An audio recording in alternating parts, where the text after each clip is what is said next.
Hello to all my people, and if you're watching live, checking us out on YouTube, or listening on your favorite podcast provider, you are most definitely my people.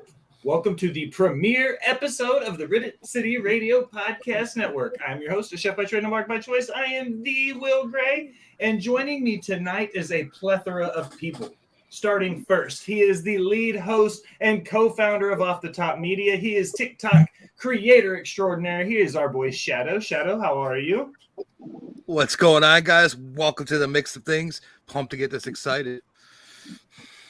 And besides Shadow, on the right of your screen is also the co-founder of Off the Top Media. He is executive producer extraordinaire. He is our boy Scals. Scals, how are you? Good. Getting ready to get this show on the road. Top left of your screen, ladies and gentlemen, is the host of Cam's Wrestling Corner. He is the host of the upcoming show, Rivet City Explosion. He is our boy Cam G. Cam. What's going on, y'all? I'm excited for our first show, so let's get to it. Excellent. Directly below Allison on your screen is host of the Career Retrospective and one of the producers from Rivet City Radio. It's our boy Nate. Nate, how are you? I'm doing great, Will. I'm glad you're back in one piece. Directly to the right of Allison in this massive panel of people is the executive producer of Rivet City Radio and Off the Top Media. He is one of my close personal friends. He's our boy Jamie Rose. Jamie? What's up, guys? Jonathan Davis of Korn, once screamed out, "Are you ready?" And I said, "Hell yes, let's get it." I'm hyped. I'm hyped. And right perched in the center of your screen, she's still upon her iron throne, but not in the boss bitch's corner. She's down here with the peasants tonight. She is the boss bitch, Miss Al. Al, how are you? I'm good. I'm pumped. I'm excited for this. So to give everybody an idea of what's going on here over the last few weeks, and me and Shadow and Scals and Nate and Jamie and, Al, all of us were talking, and Cam, and we were having a conversation, and we were like, what we're doing is great. What we could do together is better. So that's what this is. This is the culmination of two podcast networks coming together to process under one pirate radio station that is a broadcasting hub for content creators and free thinkers. We've got everything from Dirty Belly, a chef show, to Boss Bitch Trivia Hour, to Botch Spots, to Off the Top Media, Cam Show, Jamie's Show, Career Retrospective. We've got it all. But tonight is Money in the Bank. We're going to start with our Money in the Bank predictions. But before we do that, I always start Botch Spots the same way. We figured tonight would be a good way to do it. Icebreaker. It's the first time we're all going to be on screen together. So let's start with it. This is my favorite thing to ask every week. Ladies, gentlemen, what has you pissed off for greatness this week in the world of professional wrestling? This could be anything. Good, bad, indifferent, gear, a match, a series, a feud, a pay-per-view, anything. I'll tell you what's pissed me off. WWE is a whole company right now. Just everything about WWE right now? Everything about WWE right now has pissed me off. Recency bias by Shadow. It is recency bias, I have to admit, because I can't get into any of the product this week after watching arguably the best match I've ever seen. So sucks to suck for WWE right now because my vote is AEW at the moment. They'll be fine. I think it'll be okay. I'm sure they will. Give it another week and I'll be back. It's fine. Or tomorrow. No, you've been like this for probably a couple weeks now, so I don't see this changing anytime soon. So it's funny that you say that too, because the two things that I'm pissed about right now both have to do with AEW. One is they keep throwing random people in tag teams that make no sense and do nothing with them. Why? Why was Jungle Boy even teamed up with baby? It's so stupid. And they're just doing it for t-shirts. Thunderstorm. It was stupid. Tony Storm was stupid with that. Friggin' better than you. Jungle Boy, and who else has Jungle Boy even teamed with in the last couple of months? He's teamed with a bunch of people for no reason. It's just, and then the other thing that pisses me off right now in wrestling, I gotta say, is how do I describe this stuff? You're gonna have to come back to me because I gotta find the right words to this. Okay? Sting wrestling. The vibe in general. No, who said that? That's kind of what I was getting at. Sting should not. If he's gonna be doing his swan song, he doesn't need to be jumping off a high shit. He's not Jeff Hardy in the '90s. Jeff Hardy shouldn't even be doing that anymore. I was gonna say Jeff Hardy 80 with Jeff Hardy. Sting needs to just go, relax, retire. You've proved your point. And Jericho needs to go. I'm going to piggyback off of that with you, Nate. Sting did not even do that in his prime. No. Why is he doing it now? Money. Because it's AEW and they like their spots. I think it's more of the fact that he could do what he wants and no one gives a shit in AEW. Like I can be critical of AEW. I like AEW, but at the same point, I can still be like, hey, this is not okay. We remember the Matt Hardy spot where he smacked his head on the ground, and you see friggin', oh my God, Sting jumping off of rafters and jumping off of the top rope through tables and off of ladders through tables, and the tables aren't even breaking. It's like his metal hip is breaking, but not the table. Is what it is. I'm done being pissed. Bama says on our side, he says AEW just copied the putting random people together in tag teams because TK wants to be just like his daddy Triple H. Bama bringing the heat right off the rip tonight. Yes, sir. Like Don't F Britt Baker. F the Outcasts. Get them I'd out fuck of here. Britt Baker. I mean, what? Ruby Soho is good. She's a good worker. She can work So- me any day. Where are we at? Who's the next one? Cam. Cam? I'm Gucci. Y'all said pretty much everything I wanted to say. So I'm good. Okay. I'm good. So- You're not mad about Bianca turning heel? Or at least about to? Well, when was this? Oh, here we You didn't go. You didn't watch SmackDown? No, I didn't. Oh, It didn't man. happen. Not at all. There's no heel turn yet, but the seeds are still being planted. Well, I'll plant a seed in her. that would. Whoa. God damn it. Okay, Nick Taylor. So that would be a good thing, honestly. So if she's turning heel, that's great. Okay, I have a I just problem made with your thoughts on it. Want to give a quick Anybody shout out to else know? Sean. Thank you for the 5 gifted subs. We appreciate all the support here at Off the Top. Who else is Sean, mad? you're the man. Come on. Al, you got anything for us? I think I said this earlier to you when we were watching SmackDown. I think it's a shame that there are a bunch of UK wrestlers that are on the roster that are not being featured at all for any reason in this match in the UK. Like, we don't have Piper, we don't have Nikki. They're still, negotiating Drew's contract. Like, there's so many. Is Nikki and Piper still there though? Yes, They're actually over there doing the tour of all the other shows that are going on. I didn't even So know they they are were still a part of the roster. To be fair, Mm-hmm. To be Yeah, fair. Aren't they having visa issues still? No. We were talking about it. Nikki was just on TV a few weeks ago. She was doing that stalker gimmick with Candice LeRae. That was funny. Well, they had put Nikki and Piper in a tag team for like 5 seconds and then never came back to it. Mm-hmm. I don't know. Like, I love Piper. Like, I don't even care. And I just want to see her on my TV. And they don't do anything with her. I'm afraid that, like, she's going to be part of the $50 million in cuts that's about to happen starting tomorrow. Boy. Just give me shots. I just want more shots. That's all I want. I want her on my Speaking screen of- every single week. Go ahead, speaking Shadow. of Shotzi, she's about to have a whole new look. Yep. You, Don't spoil you it for need- Cam. you gotta watch SmackDown. Like, there are things that happen tonight that will affect going forward. It Who actually else was is a really pissed good off? episode outside of Shadow. Don't tell me she's gonna like rock like bleach blonde hair or some shit. Be like, No, Yeah, just watch she's not SmackDown. coloring her hair. okay. I was about to say no.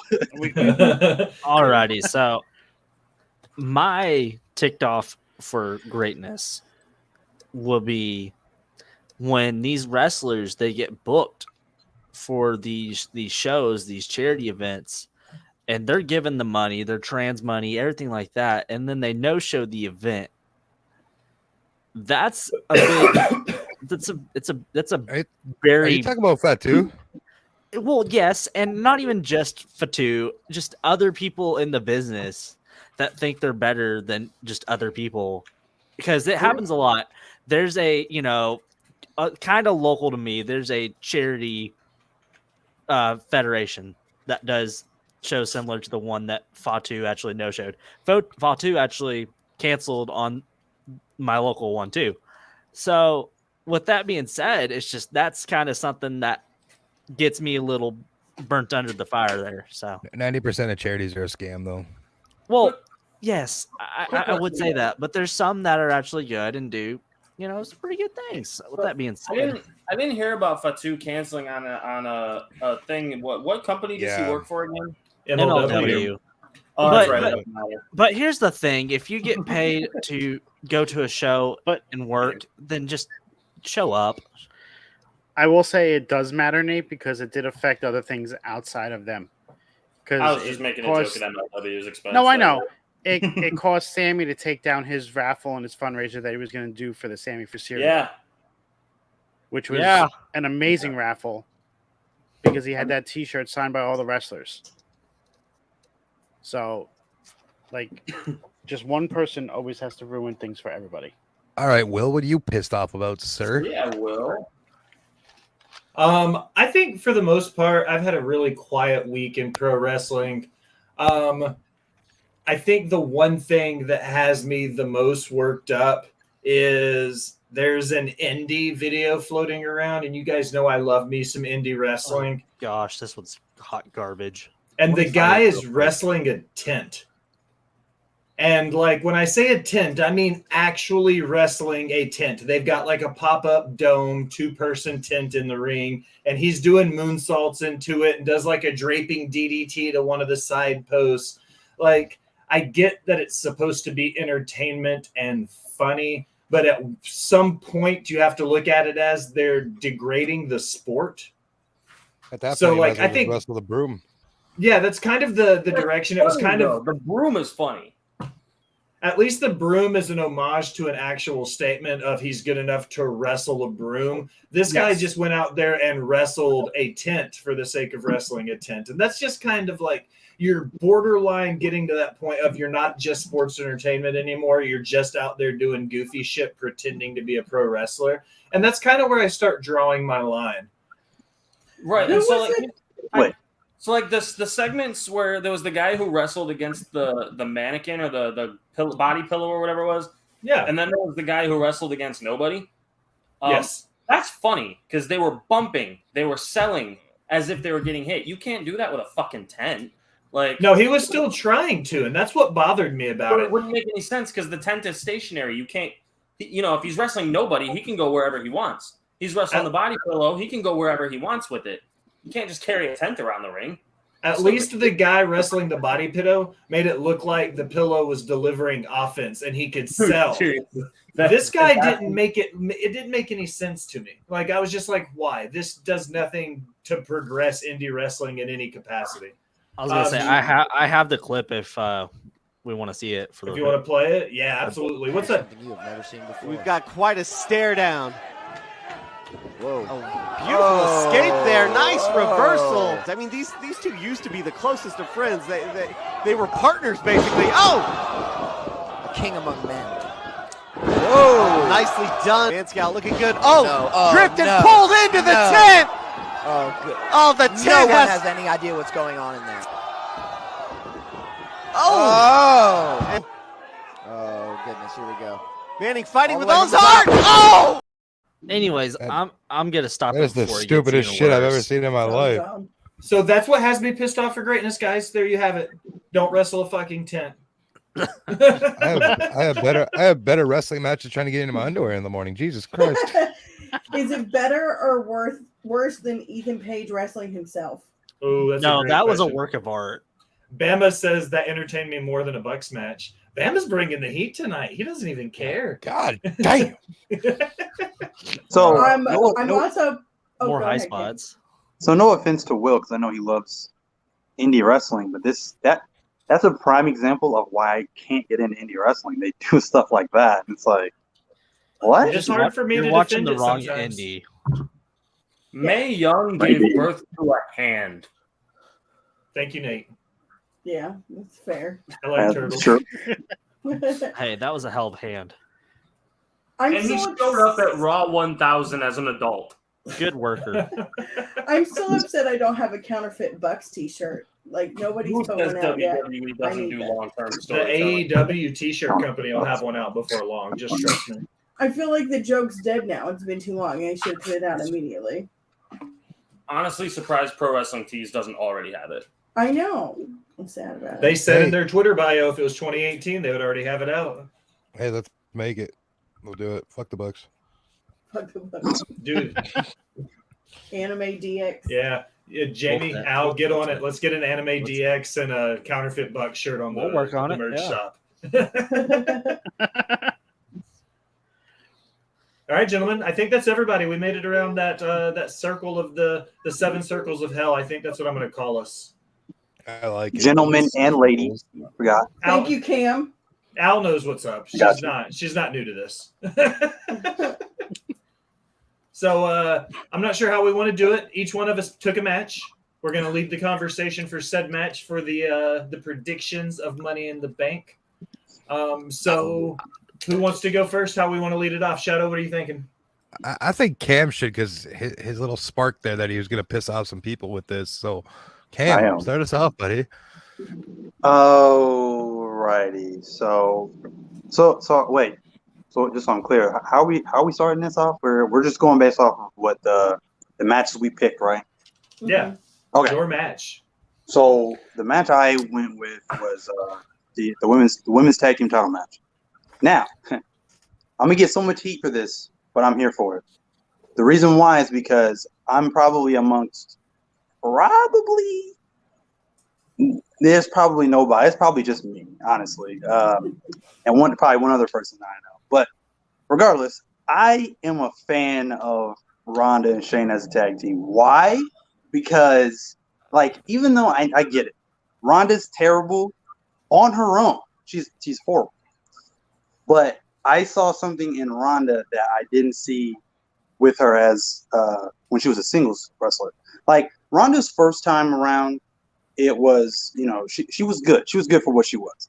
And when she left and came back, it was like, I don't know what happened on her time away, but she just came back. She doesn't really care. So it's like, if she doesn't care, why should I care about her character, right?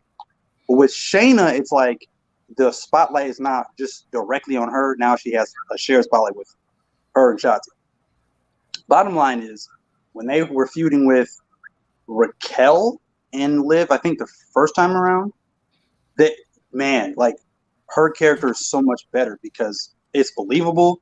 It's believable as her as the bully or, the bad guy. She badmouth, the wrestling community and everything like that. So it's just more believable versus her saying all this stuff outside of wrestling and then them trying to make her the babyface. It just doesn't work. Anyways, regardless, I think that they obviously should retain. Raquel and Liv don't need to get back their titles for the mere fact that, once again, this is a tag team that was just thrown together. This is Raquel's, 4th tag team they've thrown her in or whatever. And this is probably Liv's 3rd. So it's just another tag team that's thrown together with 2 singles wrestlers. So is Ronda and Shayna, but they work together because, of course, they're good friends outside. They were a part of the MMA, women's MMA, Four Horsemen or whatever. Women. Yeah. So they just work together a whole lot better. And to me, that them as a tag team just makes more sense. Have them go on a run and just dominate the tag team division. Number one, you don't really have any believable heel tag teams. Every other tag team that I can think of is a babyface, unless you're talking about, Alba Fire and Out of the Dawn, but they just got to the main roster. So it's like they're still kind of trying to find what makes them heel and what makes them babyface. Just lost. So they pretty much got to start all the way over. But again, like I said, Ronda Rousey, Shayna Baszler, they are just believable as a heel tag team, and I'm loving it. So they definitely need this win, and they should just go on a tear through that women's division. So there you have it. Fair enough. For me, I'm gonna take Liv and Raquel just because I don't give a fuck about what you just said. So, yeah, I'm taking Liv and Raquel. I mean, these 4 women are the prime example of why we need women's mid-card titles. because I hate both of these tag teams. Like, I need Shayna and Liv to be doing a little more than tag teams, but there's not anything for them. I mean, as much as I don't want to agree with Cam about Ronda, I do feel like Shayna does make her tolerable. But sharing the spotlight, I don't really think she shares it very well. She takes like 90% of it. But I do think Ronda and Shayna will retain. I just don't want to see Raquel wearing the belt on her back, like turning it around backwards. I think it's Well, you weird. don't like the female Braun Strowman? No, I think it's weird. Like, I don't know. Like, Her gimmick is that she has back muscles. yeah, I get it, but like, So, I don't know. It looks do you to me, think- it looks disrespectful to the belt to like turn it around and put it on Well, your ass. The thing about being disrespectful to a belt is that like the belt has to have respect, and that belt has no respect. And Circle gets the Let's square. talk about being disrespectful to a women's belt for a second, because I could bring up somebody. You think she flexes like that? You think she flexes like that with Braun in the bedroom though? Just look at my back. Stop it. 100%. 100%. She's like, do you Probably like it? pump neck muscles together. All right. Anyways, When she puts the back want to create this video. that's exactly what she does. so I'll kind of make my section of this as quick as possible. I think Shayna said. and Ronda should not be in a tag team whatsoever. Shut up, Shadow. Shayna should be a Brock Lesnar type. They tried it with Ronda Rousey. It didn't work because no one liked her. Shayna Baszler can be that. She was that in NXT. She should be that. She should be dominating the women's division. She should be fighting the likes of Charlotte Flair, Bianca Belair, people like that at the top of the women's division. She should be winning women's championships. Does she have a women's championship on the main roster besides the tag titles? Yes. Shayna, no. No, she does not. She has She a only Raw has Women's one. title match. She has a I Raw thought- Women's title, but only Yeah. one. Does she? Yeah, Mhm. she has it must a not have been Raw that Women's long then. But anyways, she 1 should point for this guy. she should be dominating. I think Liv Morgan and Raquel are okay as a tag team right now if they turn heel. Raquel's gimmick would work if she was a heel. Liv Morgan being, unhinged like she was supposedly being last year that just kind of vanished. She should be a heel. People like them. They could bring a little bit more eyes to the title. No one cares about Ronda. I'm sorry. I mean, Ronda Rousey, I've never been less interested in the idea of a Ronda Rousey versus Becky Lynch match that we should have gotten 4 years ago. And for a couple of years after that, like, we can still get it. We can still get it. Now, I just don't care. She's nowhere near Becky's level anymore. Not even close. So give me Raquel and Liv. I stand corrected. Bama says that she never actually beat Becky for the title. Yeah, so you guys I was maybe- gonna say. Yeah, you guys are right. She never. I thought she had that one Raw title, but Bama corrected me. She never actually beat Becky. She just had I like was a gonna year say, long I streak. didn't remember that because I would have been behind She that. would- But She was supposed to, with the whole Elimination Chamber thing where she dominated it, Mm-hmm. and then Then because of the crowd reaction, Vince changed his mind. As much as I love Becky Lynch is my favorite women's wrestler of all time. She should have lost that match because she was 4 weeks pregnant already wrestling. And Shayna Baszler should have been that heel to go on a run. And I feel like they dropped the ball big time with that. so you're saying Rue's been taking bumps since 4 weeks? Yes. Yes. So longer than Saraya. All right, let's go. We got a new one to go for. All right. The pandemic ended this Shayna run. I'm going to echo into the void, just agree with everything everybody else has said. The one thing I'm going to say, though, is I think that Ronda and Shayna retain here, and here's why. It's that magical D word that matters so much in wrestling and not a Dick. wiener. I'm talking about draws. And not the kind you put up under your pants, like a draw, meaning they can put an ass every 12 inches in a stadium. My exact And point. Shayna and Ronda are both draws. They're going to put asses in seats, and that's why the belts will stay on them till at least SummerSlam, because they'll get them through the big show of the summer. I remember that same conversation I had with a Sonnet person that used to do this with us. Yeah. Anyways. So I'm gonna go with Ronda and Shayna. only for the fact that Liv just came back, and it's complete opposite of what she was doing before she left. Miku. So I think this could lead to her getting back to that way and going the heel route, and it could start with her and Raquel losing, and then her getting all crazy and stuff. Fair. I'm going with Ronda and Shayna because they've pretty much showed me nothing else that I should care about.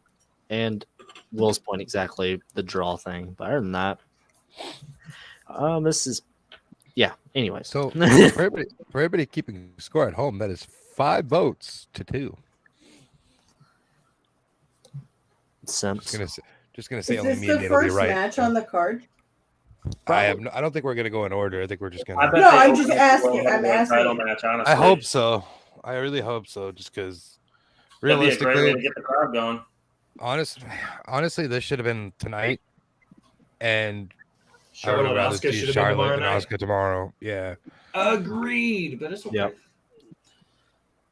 I think they We're deserve not that surprised- platform. As that Would big not of stars surprise that me they if are. they add. It would not surprise me if they added a triple threat for tomorrow. I don't know. That seems like a very Vince thing to do, and it seemed like Triple H had his hands on this show tonight, and he probably has it on tomorrow. I don't think Vince is going to be there. Or even Bama make says. I hope not. Bama says put this match on second. It's the bathroom break match. Or it's Why pre-show. would that be second? There should be like They don't do four. pre-show Still do matches anymore. pre-shows. That's what SmackDown's for now. Yeah. That's true. I don't know. I'm unenthused by all of this entire card. Not really the entire card, but like the 2 Money in the Bank matches, I feel like are meh this year. Like, really, they should have renamed this pay-per-view to be like the Bloodline Civil War with Money in the Bank matches. So, with you bringing that up, why don't you kick us off with the women's Money in the Bank? All right, I can do that. So for the women's Money in the Bank, we have Becky Lynch versus Zoe Stark, Zelina Vega, Bailey, Io Sky, and Trish. She said that with such disdain. Trish. Get them old bitches off my TV. We don't need legends on modern TV. Hey, They're you fighting for shut TV up. time. Let's some You shut up. respect I on would stare at Trish's Mae stuff. Young's titties all day long if they're still on my screen, all right? Listen, Trish is amazing and she Lot of did respect. amazing things, but there are other women on this roster that are sitting on the sidelines, not being on TV, that deserve to be in this other than part-time legends. Thank Right. you. You can do other things with Trish, whatever, but like, Yeah, I can. I would do lots of things with Trish. I just don't think pro wrestling is one of them. like Trish is amazing. Like, I'd like to see her like feuding with Trish. somebody, just like not for something important. I love Trish and what she's done. I just think she's taking No, away no. vital TV time for other people. No, Jamie, keep that off of YouTube, off the top. Keep that on your own stuff. I mean, I feel like they should give it to Bailey here. They've kind of made her a loser since she's been back, and I'd like to see Bailey win it and then go after Rhea. I don't know. Like, this is also an opportunity for them to make Bailey and Io turn on each other. So, Right.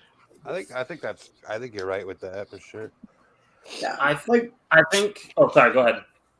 I was just gonna say, there's no other reason for 2 people of the same faction to be in this match, really, other than if you're gonna have them, because like at the end of the day, only one of them can win. So it's like Well, at some point they're gonna have to turn on each other. realistically, right now you have 2 factions in the match. If that's how you're doing it, right? Oh my god, right? You have Io and Bailey, and you got Trish and Stark. Is that her Gonna name? have to Zoe change the Stark. password. Gonna have to change the Right. password. And then there's Becky and who's? Oh my Io. god, Io? No, I said Io, Io. yeah. All right, no, I already said Io. Zoe, Zelina, Bailey. Oh, and Zelina, Rhea. yeah. Becky and Zelina are the 2 that aren't in a faction. Mhm. No, Zelina's in.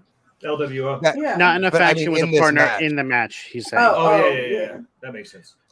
But Malik says, I'll thank let- you, Trish. Not a chance. All right. Everybody that says thank you, Trish, getting a 10-minute mute. I'm done.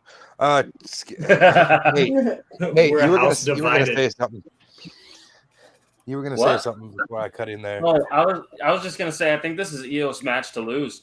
Honestly, I think that the damage control thing is done, especially with Dakota Kai's injury. The crowd is wanting to get behind Io Sky, and I think Becky. A lot of people are thinking Becky, but here's what my thoughts are on Becky. She's got Bailey and Io who don't like her. She's got Trish, thank you, Trish, and Zoe who don't like her. Son of She's a outnumbered 4-2, and that's assuming Zelina Vega would even come to her aid during that match at all. So, Becky is out. I don't think this is her match. I think this is Io's match. I think it comes down to Bailey and Io taking Becky out of the equation at the end, and then Io turning on Bailey on top of the ladder. Massive pop. She wins. So, fun fact for everybody listening: anybody that touches the briefcase prior to the fucking event never wins it. Well, yeah. So, Pete Dunne case in got it. point, Pete Dunne and fucking Logan Becky. Paul. Logan Paul. You Yeah, know, Logan actually Paul. hold it, not touch it, No, and grab he- it up there. No, he didn't take it off the hook. Oh, okay. You just went like this with it. Yeah, but No, he it's only when they mimicked- take he it off the mimicked hook. holding it. He's smarter than everybody. It's all right. I mean, it should be Zelina to win, No, honestly. Ah, But they're not going to push her yet. Like, they're just not. no. Nate's right. The person who needs to win this and should win this 1000% is Io Sky. So we get Sky versus Asuka. Yeah. And That I would really everybody wants to see. Yes. And I love As long Zelina. I do. I just don't think it's her time. I think No, she needs that's another what I mean. year of development. And I kind of think WWE gave away the results for both matches with them putting out their code for the My Faction today. Because the two cards that you get when you put it in is LA Knight and Io Sky. I thought about that when I seen that too. I'm like, Yeah. I think Yeah. shut up. I think they Yep. either want you to believe that's who's winning, or they spoiled their own results. I'm going to hop on the Zelina Vega bandwagon. I'm just going to throw it out there. I just think that she's kind of primed for that win. Bama brings up a good point that Trish and Becky and Zoe all cancel themselves out. Io and Bailey kind of cancel themselves out. So, like kind of what everybody is saying, it almost seems like it's Zelina's match to lose. Io doesn't need the briefcase to credibly beat a champion. Zelina does. Bama nailed it. I think Zelina needs the briefcase to make a viable threat in the main event. Io can be a main event threat without it. And I think that's the biggest difference between those two. Bama's inside my brain, so I give him 50-50 credit on my side of things. My heart wants Io to win. My brain says Zelina gets it. Same. I'm with you on that. Cam, Mr. Up there picking your beard. What kind of thoughts we got over there? I really don't care about this match at all. Just give me glorious violence. I don't really care who wins. I feel like Zoe's going to end up helping Trish win the briefcase. I just feel it in my bones. Yeah, that's. I feel like it's going to be Trish to win it. Honestly, I would. Zelina, I'm not. This guy stinks. I mean, it's just what WWE does. Like, I just feel it coming. So, I bet you do. Zelina, I'm not really sure about. I don't know if she's ready. I'd say she'll be ready once they break her away from the LWO and she's just her own thing. I think she'll be better primed that way. Now my pick is probably Io Sky. Obviously, I definitely see Io Sky versus Asuka. That's a match that should have been happened by now. So, but I'm probably going Trish just because again, it's just what WWE does. We always want a particular winner, and then they go the completely opposite direction. So it'll probably be Trish. As long as whoever wins the women's Money in the Bank does not cash it in tomorrow, honestly, I'll be happy. Like, please, for the love of God, Build a story with the build a briefcase. story. Yes, like every time it's been the same night. AJ's got a good trivia question for you guys on our side of the chat. He says, I got a Money in the Bank trivia question for you guys. Which women's championship has been cashed in on the most? Any idea? SmackDown. Raw. I think it's Raw. I'm going to go with Raw. AJ, if you're still there, let No. us know the answer, Bubba. It's SmackDown because Carmella was on SmackDown. She cashed it in twice on the champion. And then Liv Morgan. Liv Morgan. So that's Liv 3 Morgan. out of 6 already. Oh, yeah. Alexa cashed in on Nia Jax on Raw. Right. Asuka cashed in on Bailey on Raw. She didn't Nope. cash Or not it. Bailey. Technically- Becky. On Becky. Nikki cashed in on Charlotte. Asuka did on not Raw. cash in whatsoever, so that's not a cash in. Yeah. No, I think Asuka it's just got actually handed the fair. I belt. think it's the same. It might be Is it 3 and tied 3. 3-3? AJ, No, let us know. no. So Asuka, it's SmackDown because Asuka didn't cash hers in because Becky said that match was actually for the Raw Women's Championship. It's SmackDown, 100%. Come on. Anyway, my thought on this match. Charlotte I was just- cashed in on the most. I'm kind of agreeing ahead. with Cam because if Mr. Mustachio is around, it's going to be Trish because it's something she hasn't done in her Hall of Fame career. Still trying to make up from all the stuff he's done to her. I think I love Taya Valkyrie. But I'm definitely going to say my heart is with Io winning this. You going with the Asian one. Interesting. Shocking. I Never saw that coming. Was waiting for it. He's got a type. Hey, Will, neither do they. Damn, it's okay. He's married to one. But yeah, I Thank got you, Io. AJ, for that. Same logic of why I'm going for Selena, but Well, that's because you're just afraid of him. Oh, speaking of this, Zelina, thank you for bringing that back up. You brought up the fact that Zelina needs to break away from the LWO. I think if done right, they can build her in the way they built Rhea, just not as intimidating, Mhm. and bring her into her own spotlight properly. So Yeah. I think the LWO was the right move. I think Agreed. the It's LWO gonna- should have stayed in it's gonna- WCW. It's going to improve everybody that's in it. Meaning, I'll agree when they drop Santos and Eddie's voice out of the beginning. I didn't even know they did that. Well, that's who says Viva La Raza. It's Eddie. Listen closely. Interesting. Wait. I'm just tired of maybe it's a little bit of a hot take, and I know a lot of people love Eddie, but I'm kind of sick of WWE exploiting his death for their own personal profit.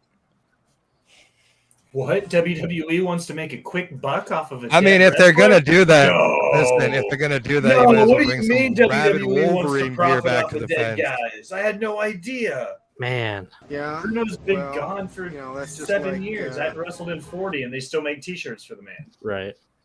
You're right.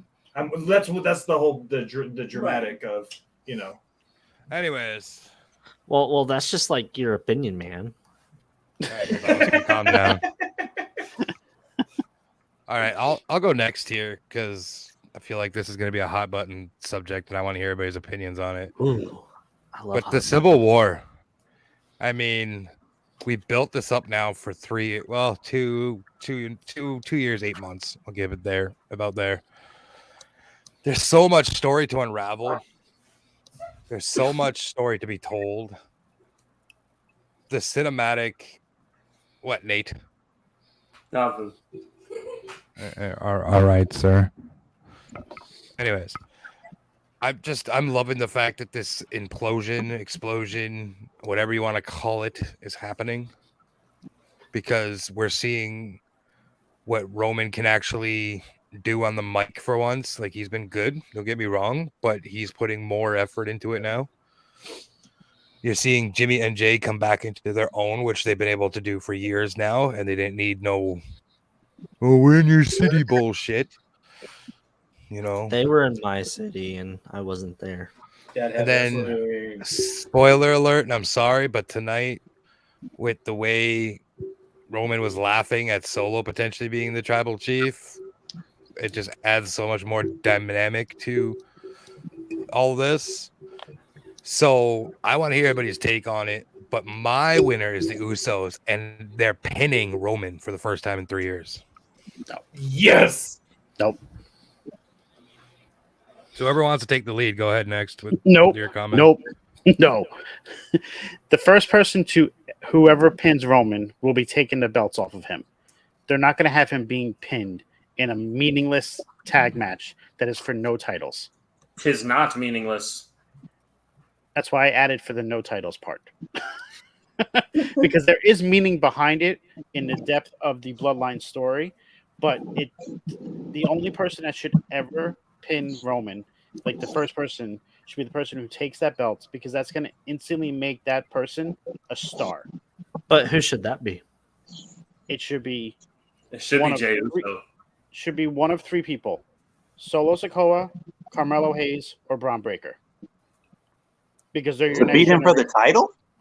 To beat him for the title. That's why it's not now, but it needs to be one of those to help make the next generation of superstar. And that I think Nah. Solo's the only answer. See, you want I'm to gonna. It for sure is not going to be Carmelo Hayes. He ain't ready. I'm sorry. He's not ready. But he's I'm gonna- him. No. I'm gonna chime in because I want to kind of I mean, echo something. before you do quickly, I also heard Scal say Braun Breaker was going to do it, and we're still waiting for that. And that was over a year ago. I said it was in WrestleMania 40 is when I told I've been saying it for 2 years that he would do it at WrestleMania 40 is when I said he would do it. I don't see that happening. He's But I I'm also- getting a drink. But he Continue. should've- yeah, but that's they want to make Roman a top babyface again, and that's the way to do it. I think that this is the perfect way to set up Roman losing the titles by having him eat a pin here. Because what that does is, for the last 3 years, he seemed unbeatable. He seemed unpinnable. He can't lose. This is that point. We see the bloodline now. There's the rapture. There's the civil war. This is happening.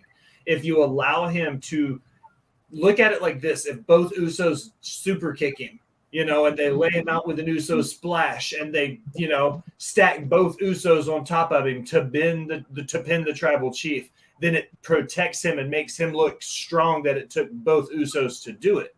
Okay? That sets it up to where, the mountain starts to crumble at that point because it shows you that Roman is beatable. But Solo still needs to turn before I think Roman can be pinned. So if Solo costs him the match and Solo takes the pin, then he's going to get pissed off at Solo, and then Solo can finally turn. I think we have to have a Solo turn before Roman can start to crumble himself. Because it's always everybody that saves Roman from taking the pin. Mm-hmm. And if he has no one left, that's when it happens. It doesn't happen in a match that he still has the person with him. Yeah.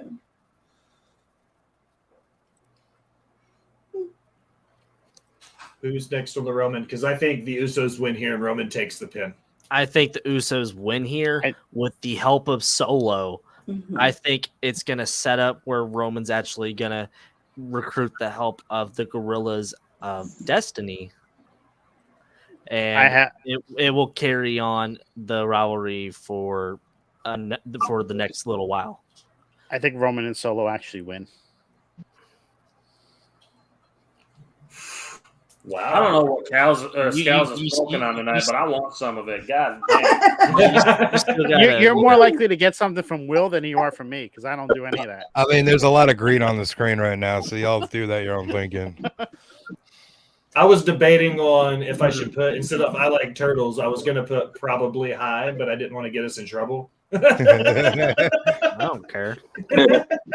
On our Twitch, Bama says, you got to finish the story. Cody fights through the Elimination Chamber or wins another Rumble and pins Roman in Philly to win the title. The American Nightmare wins in the birthplace of America. Book it, Paul. And then what if Roman abandons Solo to his brothers and they pin him while Roman watches? Ooh. Kane on my kick stream said there's two ways this goes. Solo takes the pin or Solo turns on Roman and Roman takes the pin. I think somebody's turning on somebody, by God. That's I definitely just fucking happening. listen to cue back. I left for like 30 seconds, so if I'm bartering over somebody, I'm sorry. Going back to what Scal said, you want to make somebody a star. Who better than Jimmy right now? Mm-hmm. Fair. Jimmy and Jay are hot right now. We've already seen Jay and Roman throw, but why not have Jimmy pick up that win Ooh, I like Jimmy to being launch the the star. Usos into already, arguably they already are the greatest tag team to ever hit WWE. Doesn't matter what you say about them, whether you like them or not. You can't argue facts. Oh, But- I can argue. I can argue with a brick wall, sir. Hey, me too. I talk to my wife daily. Sorry if you're listening. Not really. Yeah, that's a bonus if Rikishi shows up. Oh, Yeah. I would love for Rikishi to be there. I doubt it though. But the realisticness of it is Jimmy and Jay could pick up a huge momentum boost from this, and I think that's the proper way to do it. Because they said we had talks with the family, and if you don't win, you out. So Okay, I don't mean to cut you off, Shadow, but you mentioned that Eddie thing a while ago, and it just started pouring raining outside. yeah, Like, that's a little spooky. that's him pissing on you right now for letting me say it. I think since Third I haven't best. All right. since I haven't chimed in on this debacle of a debate for this match, Debacle. I think Wow. that after what we saw this evening with Solo, hearing the fans chanting for him and hearing that his brothers still have his back, even though he's been against them this whole time, dropping his arms and having that thumb out and the crowd was ready for it, I think that they lean into this. And I don't think Solo costs the match. I think he just avoids finishing off his brothers. You know what I mean? I think he avoids finishing the job, and that leads to Roman eating the pin from Jey Uso. I think Jey Uso is the guy to do it. And I think that leads to a Jey Uso versus Roman Reigns SummerSlam main event. And I think that is the greatest main event we could have for SummerSlam right now. I can agree. To call what it is, I think that's what should happen. And I think Solo stays in the undecided category. Roman spends weeks trying to get him to fall in line, and then he eventually falls back in line at SummerSlam to help Roman retain, only for him to eventually turn on Roman in the future again anyways. But I think that's how this story prologues. I think Jey Uso gets a pinfall over Roman, makes him look vulnerable for the first time in 3 years. I think that's what happens. So, one more thing, because I think Cam still has to go on this subject. What if we see Solo about to Simone spike, I don't know, Jimmy, and all he hears, turn it up, banging it, banging it, banging it, banging it. It would probably be, you look fly today. And I he just did it. passes out a bunch of yellow sunglasses. I'm a bad man. I did it for the Rock. And then Sky High pops out. which I hope not, because I'm hoping to see him August the 5th. But Didn't Scotty Garland get canceled not too long ago? Yeah, but I think he reinvented himself again. He's back. yeah, okay. he's wrestling again. Okay, I You wasn't can't sure. cancel Scotty too hotty. He's gonna be at this charity Well, he event. canceled Christopher. Never mind. That's My too far. goodness. Still too soon. Cam? So I think the Usos are going to win, but I think they're going to win by disqualification because I think they're going to hit double splash on Solo. Then Roman's going to get desperate because he doesn't want to lose a tag match or whatever. They get in there. He's going to break up the pin with one of his with the championship belt or whatever. He's going to hit Jay or Jimmy, one of the other that pinned Solo, and it's going to get disqualification. So I think they're going to win. They're not going to pin anybody. They're going to win by disqualification. Personally, I think from there it should set up Jay and Roman again at probably SummerSlam, That match definitely needs to happen because it'll just be a great match. Solo or not Solo, but Jay just turned on Roman, so it just makes sense. As to who should dethrone Roman, I still think it's Cody Rhodes. Solo, I don't think is ready yet. They haven't built him up enough. I don't think. I think he's in line for a mid card run first, and then maybe a world title run down the line. But yeah, I just don't like pushing people immediately to the world title scene or like immediately. I feel like they need to work up to it first. So have Solo turn, and I don't think you see anybody turn here either. I think Solo probably doesn't turn on Roman until probably Survivor Series or something like that. Probably like the last pay-per-view of the year, something like that. They're gonna drag this out a little bit more. Things are moving a little bit too fast right now, or they're arguably their hottest storyline right now. So I don't think you see Solo turn for a little while longer. So as of 11:04 p.m. Eastern Standard Time, 4 a.m. British time, 10 p.m. Central Time, 10:04. WWE is currently planning they have two current wild, quote unquote, wild finishes for that match. Okay. Well, everyone forgets who is the true mastermind behind the Bloodline implosion, which is of course Paul Heyman. Paulie Dangerous. He is the mastermind. Who Paul is working for is the question, but I definitely think that like the end of this storyline is something to do with Paul because they've alluded to it a few times. Sammy kind of figured it out during the trial. He, talked about like Paul's manipulating you, and They planted those seeds. Yeah, like it's definitely Paul Heyman for So sure.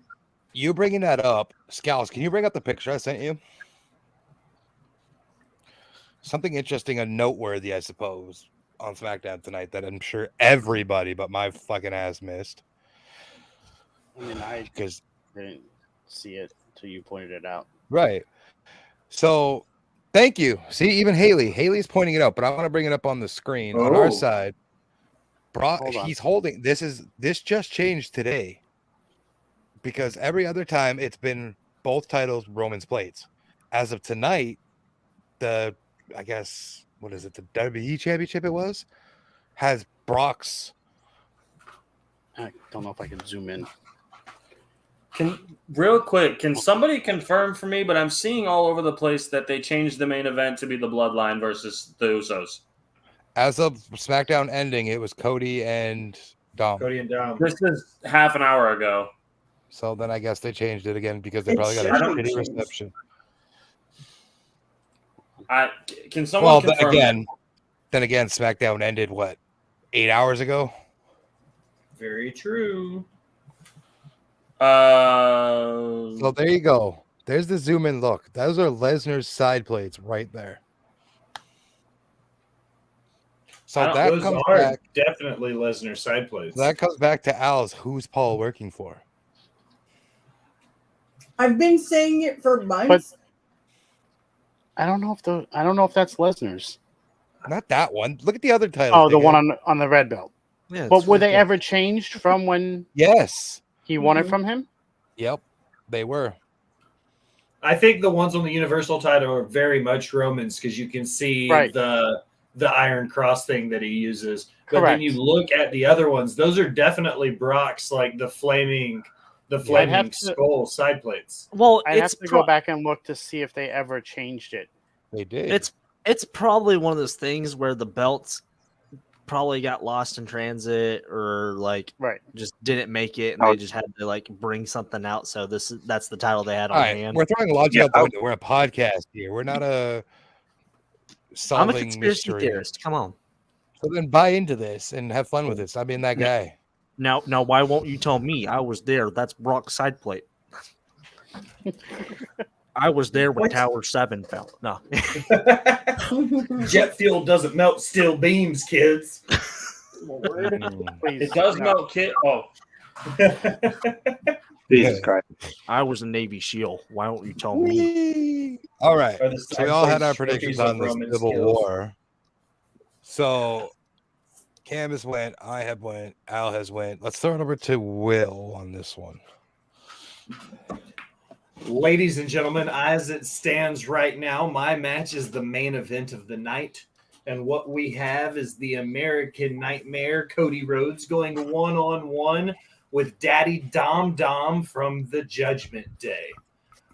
This story, overall for me, I think is a tale of two stories.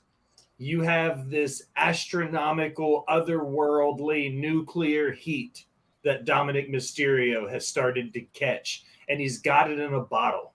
There doesn't seem to be anybody that can be more of a heat magnet than Dominic Mysterio right now in WWE. And because of that, I think they're catching lightning in a bottle here.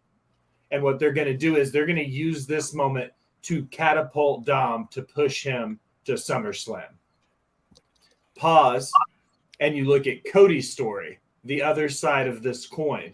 You have Cody, who, if you take a look and you go back to 1985 and 1986, which was before any of you motherfuckers were even born, because Wrong.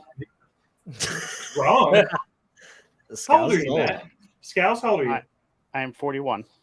Oh, wow. I'm not the old man on campus anymore. Nope. Okay. Jesus Christ. I take I it think back. I'm So the baby. me and Scowls are old enough then. You go back to 1985, 1986. Leading up to it, Flair had lost the title, and he talked about how he lost everything by losing his title, right? He won it back. And that's when Dusty Rhodes started the hard times stuff. And it was this whole, you don't know hard times because you've never had a bad day in your life because you're Ric Flair. I'm the son of a plumber. Everybody knows that story. If you look at what they're doing with Cody, okay? If you look at what they're doing with Cody, you see the parallels almost week over week with what they're doing. He's taking losses. He's catching wins against people you think he should win against. He's losing against people you think he should win against. The fighting through injury thing, all of this is pinpoint exactly why I say Dom beats Cody tomorrow night in London. I think he will win probably dirty, or it'll be, as ironic as this will sound, it'll be a dusty finish. You know what I mean? Somebody will do something dirty, then Cody will try to play dirty back, and then it'll go back in Judgment Day favor. You'll see it go back and forth. I say that Dom beats Cody here because we're continuing to tell Cody's story, which is the big focal feature of this. And then you look at Dom's push behind it. So they need Dom to beat Cody, and Cody needs Dom to beat Cody. So I say Dom wins in London. Or is it Rhea wins for Dom? I think this is where we get Lesnar involved. It's Also London. a viable option, yeah. It's London. They got to build up towards SummerSlam. What better way to get a huge pop from the crowd than to send the biggest draw the company's had for the last 15 years? That's a fact. That's a fact. That's Brock Lesnar. Anyone that's not named John Cena, fair enough. But over the last, I guess, 10 years, because that's when John Cena started being more part-time, Brock Lesnar sells out every arena he goes to, period. He's the draw that I was talking about earlier with Ronda and Shayna. Exact same thing in the men's division. He is the biggest freak athlete I've ever seen in my entire life, okay? But yes, the pop that's going to come from that Lesnar guitar riff that still sends chills down my spine. I got to see it in person for the first time this year, and the whole arena shook. It was insane. Brock Lesnar's going to come out after something happens to knock the ref down. Something stupid, or you've seen wrestling. That's what's going to happen.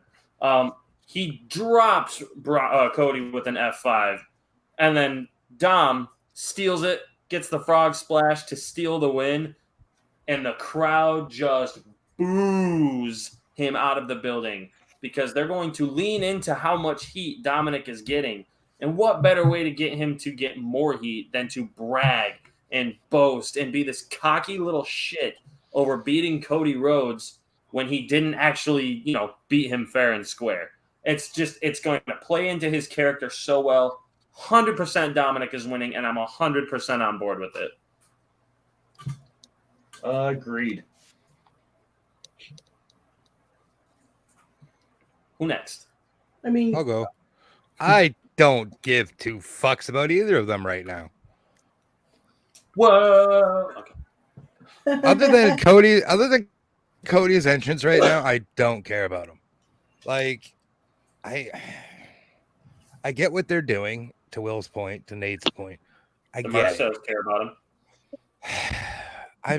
I'm not over him per se, but I'm not feeling Cody at the moment. You know what I mean? And a Dom, I just don't care for. He shouldn't be, in my opinion, in the position he's in at all. Reactions, man. Not taking away what he's done by any means of the imagination, but I don't see him deserving these big match opportunities just yet. If you were talking September, October, November, okay. But we're heading into arguably a big ass show in London with the next biggest show on the horizon of the Big Four. And we have Dom in a main event scene. Why? You're not going to put him against Seth Rollins for the belt. That'd be a fucking joke. You're not going to put him against Roman for the belt. That'd be an even a bigger joke. So what are we doing with him? We're giving him main event spots just because his dad is a legendary luchador? I think that's what they were doing first, but now I think they're more just leaning into this heat that they're getting from the crowd with him. I think that's all they're doing. Hey, I'm all for the heat, right? Negative, positive, it doesn't matter as long as there's a reaction, right? Fuck yeah. But I just don't care for Dominic. This whole Dom thing, every time I hear it, I think of Dum Dum. I don't hear Dom, I hear Dum Dum. Because the way Rhea says it. And as for that mommy shit, that needs to stop too. Dude, the British crowd would be the ones that end up cheering him. Just watch. Mummy.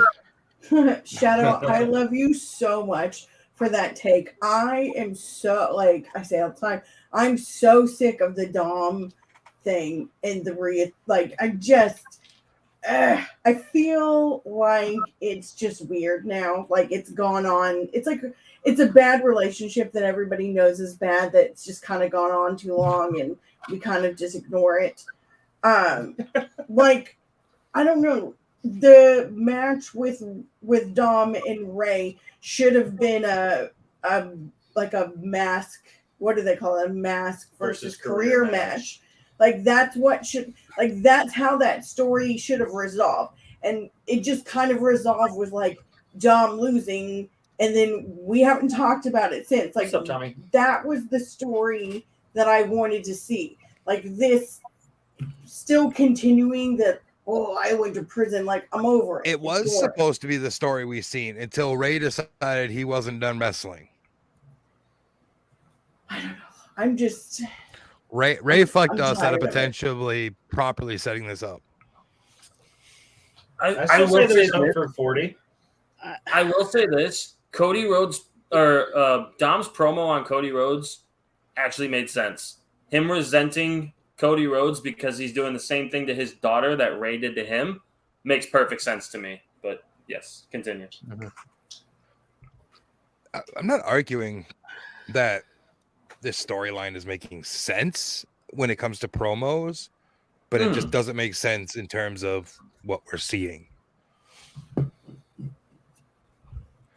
But yeah, I'm over, and I'm over talking, I'm sure, and that's whatever. But I'm just really over this mommy bullshit because now every woman on TikTok or fucking any other social media that has a little bit of a breastises and thinks that they can put some chains around their fucking neck and they can act like a dominatrix. Get the fuck out of here. We're professional wrestling fans. They ain't about that life. Stop this. I'm all for cosplaying. Don't get me wrong. But when you can barely fill a D cup, get the fuck off the cosplay scene. They ain't about that life. They ain't about that Dom life. Mm-mm. I don't know. The whole Judgment Day storyline in general, I feel like has gone on a little too. It is the biggest thing on Monday Night Raw right now. What do you mean it's gone on too long? It's stale than the meat in the fridge, man. It's Calm stale. down. It's stale, bro. They are all getting the biggest pops of anybody on that roster, not named Seth Rollins. and Until Cody Finn Rhodes. gets kicked out tomorrow night. Rhea's the best thing going in that group right now. She's a champion. What are the other three doing? Nothing. I think Right. quietly, I think this Damian is the Priest best. is. I Haley, think did it's you the hear that best pop version tonight? of Finn Balor that we've had on the Roman? main roster. I I mean, think Damian they're Priest His is initial building injury. himself to a star and makes you believe that he could win tomorrow night. And Dom No, is I can't. I getting can't. top No. heel heat amongst No, anybody can't- in the I entire cannot business. take Damian Priest seriously after he lost to Bad Bunny. I just can't. I'm sorry. Speaking of Damian Priest, where the fuck is that man? He's individually. been wrestling on Raw, dude. That match with Bad And Bunny killing actually made Bad Bunny's better than Damian half of the Priest roster. look He lost great. to Bad Bunny because like 76 gotta watch people wrestling interfered, and lately. it was a street fight. It was a great match, and that's the thing is that it made Damian Priest look really good in the eyes of WWE and the executives, and he's And been then he getting had a banger slow with Seth and Rollins. steady push on TV. Listen, He's actually Bad been Bunny doing some might be great work. Bad Bunny might be great and all, and I'm not denying that he's great, but he has no business beating a full-time member of the roster. He I don't won care. But the because way they 10 did it in people Puerto helped him. Rico with everybody I helping only him, complained when it Logan was the Paul beat perfect way to Miz, but do let's it. not get into Do you that. know wrestling, buddy? It Come just, on, it just come looks on. ridiculous. Didn't Mr. T win a WrestleMania main Yeah. event? Yeah, in a boxing match. I'm just Individually, they're all amazing and they're all We don't doing talk great about that things. I think the faction itself is what's dead. Like they're not really doing anything as a group. And so like that's the piece of it that I don't need anymore. Their individual stories, like I'm here for it. But like them as a group just doesn't make a whole lot of sense anymore because they're not really doing like a thing. I just Like, thought they- of a. I just had I an have a epiphany. Cool, pretty much. Go ahead, Shadow, just- and then I have a question real quick. I just had an epiphany, and I'm just laughing You at got this. a Epiphany? But is Dominic Mysterio the China to Triple H's Rhea? No. No. You know where I'm going with this? I'm Like, closing Nah. that out. Christ. So here's my question: how many absolute bangers and menacing promos does Damian Priest have to give us before people are like, he's the real fucking deal? He's had I've been bangers. on that train. Hey, I've been on I that train. like Damian Priest. Yeah. Just get him the He's fuck had away from bangers Judgment with Day. Bad Bunny. He's had bangers with everyone he stepped in the ring with, and he continues to cut good promos. He's my favorite. The currently. dude's a main event star. Period. Listen, if he doesn't get away from Judgment Day, he's going to turn into Baron Corbin. I think he And I already think is. that's why Yeah. they're building towards him like leaving the Judgment Day. It seems like that's the case. Yeah. All right. Well, we all kind of did a pissed off for greatness right there. Continue, Scouts. Dude, I'm on the Damian Priest train. I don't give a fuck. Same. I Always have been. back to the He's match. No, I love him. I just don't think he need like none of them need each other anymore. They all. All right, need each Scouts, other. give us your opinion because you've been like the quiet man over there against all of us. So Okay, apparently you didn't hear my yelling over everybody before. I heard it. we heard you. It's hard to miss the New York accent. Dominic is going to win this match based off of interference from Brock Lesnar. It's the only, if they have it in a main event, that's the only reason they would do that is because someone's coming out to end the show. Mm-hmm. And then voila, we have our first match booked for SummerSlam. Ugh, the strap match or the dog collar match that they want to have. They won't do it. Because They already said I'm they Cody okay won't. with that. I'm okay with that. It's something different. It plays to Brock's strengths. I like it. Yeah, let's just If hope that's what happens. let's just hope the investors agree with it because I'd love to see that on WWE television. Was there anybody that did not go for this match yet? I think that's I did. everybody. No, did Cam Nope. not go? Cam? I think Dom's great right now. I think I agree with what Will said. I think they have lightning in a bottle because again, the worst reaction you can get from the fans is no reaction. So the fact that they are booing him out of the building and not even allowing him to speak most times when he even touches a microphone is great. So they definitely need to hone in on that. And I definitely think that this is Dom's match to win. I love Cody Rhodes. I love what he's doing right now. It's great. I don't like how they're trying to pave this pothole infested road back to Roman because it's not making a lot of sense. But I like Cody Rhodes. I think he meshes a lot better here on the WWE roster than he did on the AEW roster. But that's another story for another time. But yeah, I love Cody Rhodes. Love everything he does. He's great. But yeah, like I said, I don't think he needs this win. Obviously, Dom's not the main focus. The main focus is Brock Lesnar, and I know they're going to set up for their match at SummerSlam to some degree. I pray that he doesn't have to interfere in this match. I've said this before. I've said this a lot on Off the Top. Don't really care for Brock Lesnar. I get it. His music hits and people lose their minds because people realize shit has just gotten real every time this man enters an arena. So I get it. I think he's great at what he does. He plays into his strength of being the big bad. He's a guy that squashes people. He suplexes them 1,000 times. I get it. I understand he's a big deal. I just don't care to see him on my screen. I've seen enough of him since 2012 now. I'm just kind of over it. So I hope he doesn't interfere in this match. I see Dom winning this match and probably some BS ref gets distracted, roll up. Dom grabs the tights, 1, 2, 3, something like that. So, but I'm picking Dom to win this match.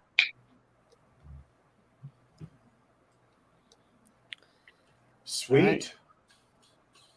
That's So that everybody leaves- for that match. Yeah, Right. Scals, Jamie, Nate. They are the last three. Alrighty, so right here we got the Intercontinental Championship match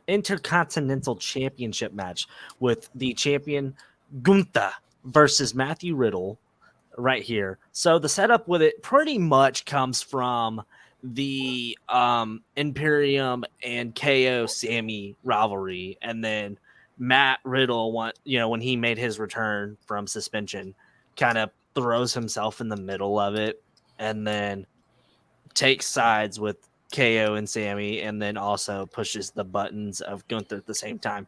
There's really not much build up to it besides the matches with everyone and everything for the past month and a half. So with that being said, there's a whole lot of build up, but no build up at the same time with this match. Kind of wondering what your guys' thoughts on this match and who's going to win, because that's the thing. My thing about it is Matt Riddle has been a vanity project of Triple H his entire time in the company. Riddle is a great athlete, and he has a following. People like Matt Riddle. They have built him up from, being one of the top guys in NXT to until his suspension being a top guy in the company, and then even when he came back, he's in a top program. So Vince has liked him. Triple H obviously likes him. So it's they're gonna put him in spots like this. I still think Gunther's reign isn't done. I think Gunther still has a lot to go, and I think his reign will be ended by the eventual winner of the Money in Bank, which we'll talk about later tonight. But I still don't think it's going to be Riddle. I mean, they'll make Riddle look good and they'll propel him further into the scene, but I don't think tomorrow night is Riddle's night. Gunther by a landslide. But before we talk about this, if I keep dropping, we're still under tornado watch, so I'm having high wind in my house. So if I'm dropping, my connection is just, I don't know what's going on. So continue. That's it. That's all I've got to say. Gunther by a landslide. I don't think Matt Riddle needs to be on my TV in any capacity. Same. I think Matt Riddle is a very niche kind of guy. When he was with Randy Orton, he was thriving. I don't think anyone denied that. I think the two of them played off of each other very well. I think going up against someone like Gunther, who is just this serious – I see the vibe they were going for with it, but with Matt Riddle, I don't think it works. I think Matt Riddle has his place on the roster. I don't think it's fighting for championship gold. I just don't. He's no one's questioning his in-ring ability. He's definitely good in the ring. He knows what he's doing. He's a good worker. He can work the crowds. I don't know. I think the whole Matt Riddle experiment, as Jamie was saying, it just seems like it's kind of lost its luster. I'm kind of over it. He's had some great feuds, some great matches, but I don't know. It seems like kind of like an Elias thing where just no one cares anymore. But just saying, he's one of those guys that Paul and Vince both love, so he's gonna keep being in those opportunities. Ritter over Ritter. Absolutely. And Well, I mean, he's getting said, chance after chance too. Sorry. That being said, I think this is gonna be another situation like Mustafa Ali, where he puts up an excellent fight. We probably get a great match out of it.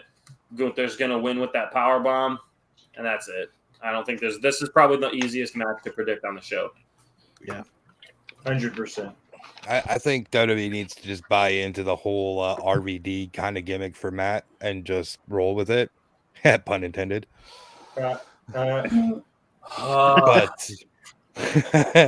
But for me, it's good. This should be nothing more than a squash match. Gunther's going to destroy him. And to be fair, and I'm going to say it like this, I think this is Triple H's way of punishing Riddle for the bullshit that he's been causing behind the scenes. This is his receipt, if you will. Tuesday fairs. Because Triple H keeps getting Triple H keeps getting embarrassed by Riddle with his out of wrestling politics. So that's my take on it. Gunther 100%. Nothing. Gunther's definitely going to win, but I don't care about either of these guys for various different reasons, which is a conversation for another day.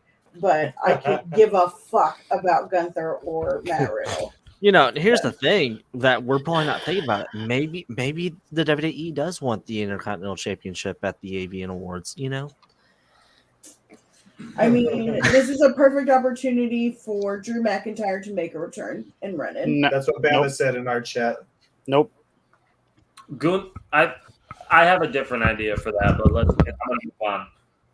But Allison, I have to have that discussion with you at some point about Gunther. But it's not him in particular, it is his gimmick. And we can talk about it. He's a serious wrestler. Are you talking about the Are you talking about the supposed original comparisons? Gimmick the original comparison of when his gimmick was born and they changed his name to Gunther? Is that what you're talking about? Or the fact that Imperium is named after a book that says that the Holocaust didn't happen. I mean, that's a pretty big one. Imperium is literally the name of a book that says the Holocaust didn't happen. And he walks around in a I think this is a great subject for another night. I love this, and I think it's great. I'm here for it. Let's get on TikTok live. I'll dress to the nines with it, if you will. Oh my gosh. Yeah, like I said, that one's been shelved. It's up here. Let me get my Allison, you want to show them the tattoo on your back so they can feel really uncomfortable about this? Oh no! Yeah, whole ass Jewish. Yeah, we're big Jews. Guys. Yeah, big Jews. Yeah, hey, I love Jews. I mean Jews. Juice Robinson's great. Hey, listen. Politically incorrect as I am, I love all races and I hate them all at the same time. I hate everybody equally. So it's a bad time to say I'm German, huh? I'm not kidding. My last anyway. We'll have that conversation later. I'm legally Italian. I'm American. You're barely legally here. Ain't that the truth? All right. Nate, back to you. Go. Just talk.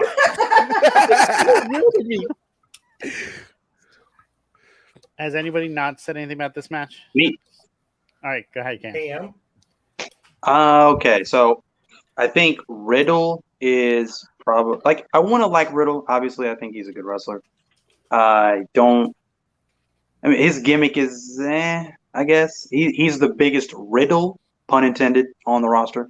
They don't really know what to really do with his gimmick or with him exactly. I personally, the only thing I want to see out of Riddle is if they well, that's probably not possible. But if they ever were to bring RVD back and them having it in a tag team, that's what I would want to see. That would just be hilarious. But other than that, like I mean, I really don't care for Riddle. This looks kind of like a squash match because I think he's going to get his ass destroyed by Gunther. It's not even close. Gunther's definitely going to beat that ass. So yeah, Gunther by a landslide. Riddle will probably have a flurry of offense in there, and they'll make him look good in the match. But in no way, shape, or form is he winning this match at all. So Gunther, hands down. Real quick, I remember what I was going to say. It's also super weird that it's 2023 and the Honky Tonk Man is still the longest reigning Intercontinental Champion of all time. It's super weird to think about based on his character. He won't be for much longer. It should be Gunther. It will be Gunther, and I cannot wait until we no longer have to say that. No disrespect to the Honky Tonk Man, but it's not 1984 anymore. Can we please do something about this? Oh, all right, continue. Has anyone not talked about this match? Nope. I think okay, so why don't we save the men's Money in the Bank for last, since it is the men's Money in the Bank, and it is the Money in the Bank pay-per-view. And that way, I will bring up real quick the World Heavyweight Championship match between Seth Rollins and Scal said it earlier, and I'm just going to reiterate this. Probably the best version of Finn Balor we've seen since his injury at SummerSlam 7 years ago. Honestly, like we've seen glimpses of greatness. He's Finn Balor. He's one of the best in-ring workers in the world. We already knew this, but he's just been stuck in this purgatory ever since he came back, fighting for championships and losing every single time. I do think that he will be a world champion again. I do think so. I don't think it comes tomorrow night, though. I think it's too early into this new World Heavyweight Championship. Seth Rollins is still establishing it as this workhorse world championship. I think there's a lot of work to be done with that still. Seth is the perfect guy to do it. That being said, I think we see a fantastic match between these two. I bet they go half an hour, honestly. Finn Balor is not going to be the guy who wins it. Seth Rollins will win this match. After the match, I don't think it happens during the match. I think it happens after the match.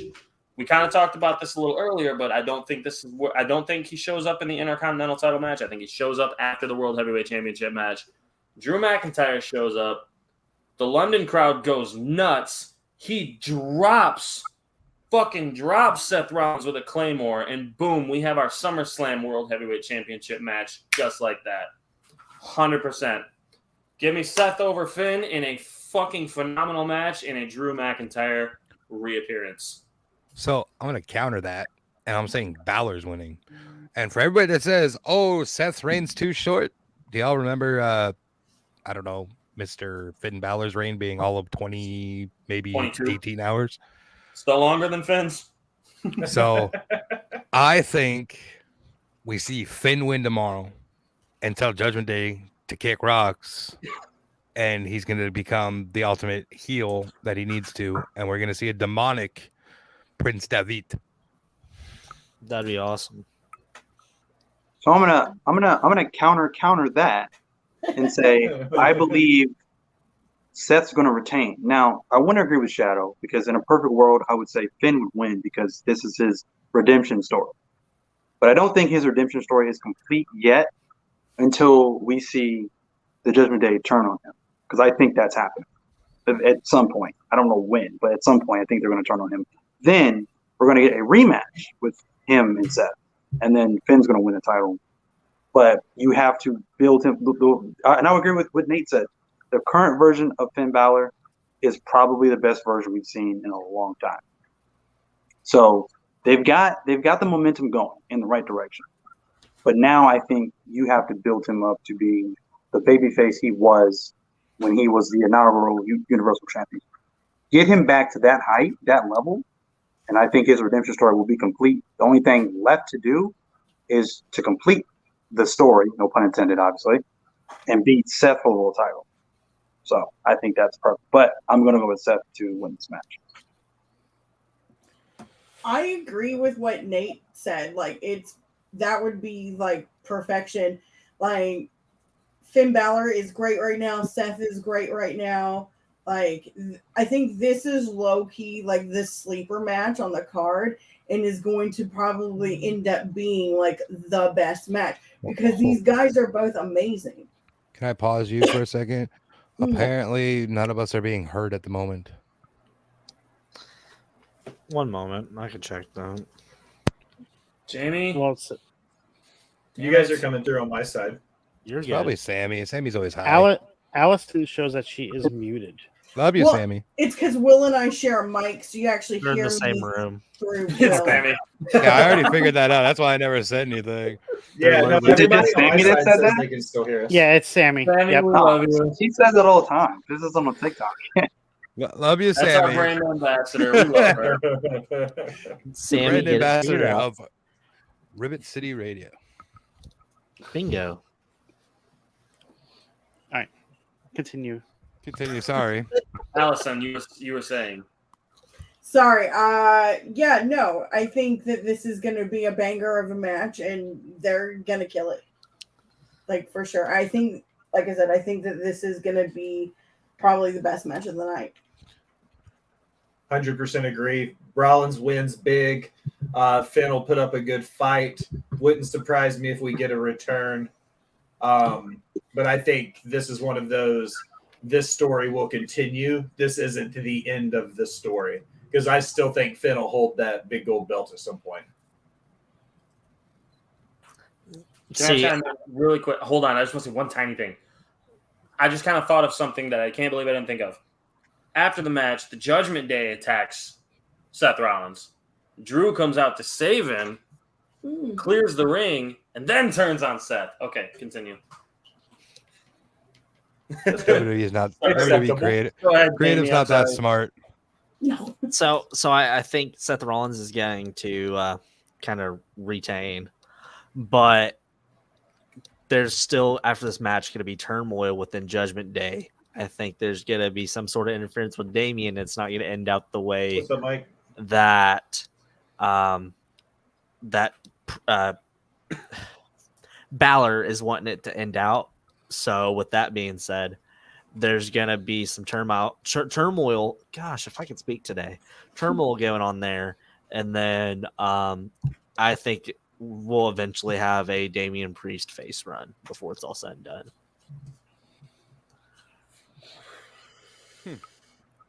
Okay. That's the second time you've messed up your word. Because first you said collusion. Now it's turmoil. Okay, I'm a Hey. college dropout from the South. Jamie, I'm you know getting what? it wrong. Jamie, you deserve it from Cam. Y'all correct it. You correct him on y'all. So y'all can go back and forth on this. You deserve that. I say y'all all the time. What are you talking about? Yeah, and my grandmother's an English teacher. It's good that she doesn't watch this. Hey, my buddy's last name is English and he can barely speak it. So So this match could probably be the match of the night in regards to what these two can do. I feel that Seth will win, even though I really want Balor to win. And I think it's going to be along the lines of what Jamie was saying. You're going to have Priest interfere, and it's going to start to make those cracks a little bit bigger in the Judgment Day. And I think that's how you're going to get the new person to join the Judgment Day to replace Damian Priest. And I think that's where we're going to see JD McDonough. And he's Heck going to, and it's going to come up in the next couple of weeks. He's going to take over, and then Priest will be out. McDonough will be in. Mm-hmm. I don't agree with Nate that McIntyre is returning here, but I have He is my showing plan up for though. how he is returning. Mm-hmm. Me and Say Scals that one agree more on time. that one. You'll hear that next match. I think we can all agree that it doesn't matter the outcome of this. Fans are winning in this match because it's going to be Absolutely. a certified banger. Oh, absolutely. And I'm almost willing to bet it might start the show because Triple H likes to start and finish with a bang. So Bang! Bang Bros. that's how him and Stephanie worked out, right? They started it with a bang. Yeah, anyways. I usually like to start and finish with a bang too. They just usually happen at the same time. Ah, I drink mine in the morning. Shout It out, gives me shout power. out to Brittany for putting up with him. All right. I don't think anybody caught what I said. So okay. I did I not. did. But I'm gonna go back and watch it now. But I guess that leads us into the arguably probably going to be the most spot-fested match of the night. So, Mr. Scales, I believe this is yours, right? This would be mine. This is the Money in the Bank. And I have been saying this for possibly 4 to 6 weeks already as it is. Once Drew had left and they took him off TV and they're blaming it all on this contract talk, it was the way to have him do a surprise return at Money in the Bank in London in front of his hometown crowd, so to speak. I said that the best way to have him come back would be to have him pull a Brock Lesnar, come out at near the end of the Money in the Bank match, climb the ladder and steal the briefcase and win that way. Because it would be the ultimate heel move to get him into the heel Drew that everybody is wanting to come back.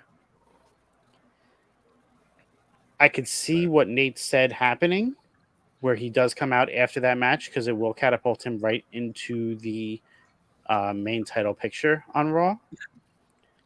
So I would like to see it the way that I have said, because that would make me feel good to be right.